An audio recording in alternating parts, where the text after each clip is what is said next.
नमस्कार विद्यार्थी मित्रांनो, माझं नाव आचार्य शिवाजी पवार आहे। मी वर्ग 7मध्ये शिकते। माझ्या शाळेचं नाव जिल्हा परिषद माध्यमिक शाळा पानकनेरगाव। मी एक पुस्तक वाचले, त्या पुस्तकाचे नाव आहे महिला अधिकारांची संघर्ष गाथा। हे पुस्तक मी मागील 4 ते 6 दिवसात वाचले।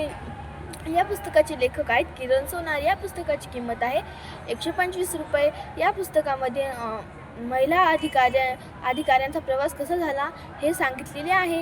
याच्यात सर्वप्रथम नीलाताई यांचा संवाद सांगितलेला आहे। नीलाताई यांना डॉक्टर व्हायचे होते। त्यांनी लहानपणापासून डॉक्टर व्हायची खूप स्वप्ने पाहिली होती, पण त्यांच्या वडिलांना IAS व्हायचे होते।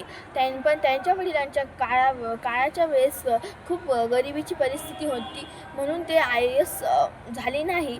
आणि नीलाताई यांना एक बहीण होती, पण तिचे लग्न पहिले झाले। तिला शिकण्याची आवड नव्हती। नीलाताई यांना खूप शिकण्याची आवड होती, पण त्यांना डॉक्टर व्हायचे होते। त्यांचे वडील म्हणत, तुला डॉक्टर व्हायचे, पण तू एकदा माझे का स्वप्न पूर्ण केले की मी स्वप्न पूर्ण कर। आणि त्यांनी UPSCची परीक्षा दिली। त्यांना UPSCच्या परीक्षेत खूप चांगले मार्क्स मिळाले। UPSCची परीक्षा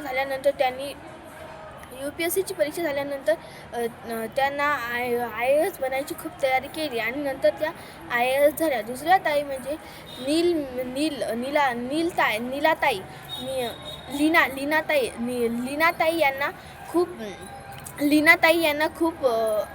लीनाताई यांना IPS बनायची होती। त्यांनी IPS साठी खूप प्रयत्न केला आणि त्यांचा प्रयत्न साकार झाला आणि त्यांनी खूप अभ्यास केला आणि त्या थोड्या दिवसानंतर IAS सुद्धा झाल्या। धन्यवाद।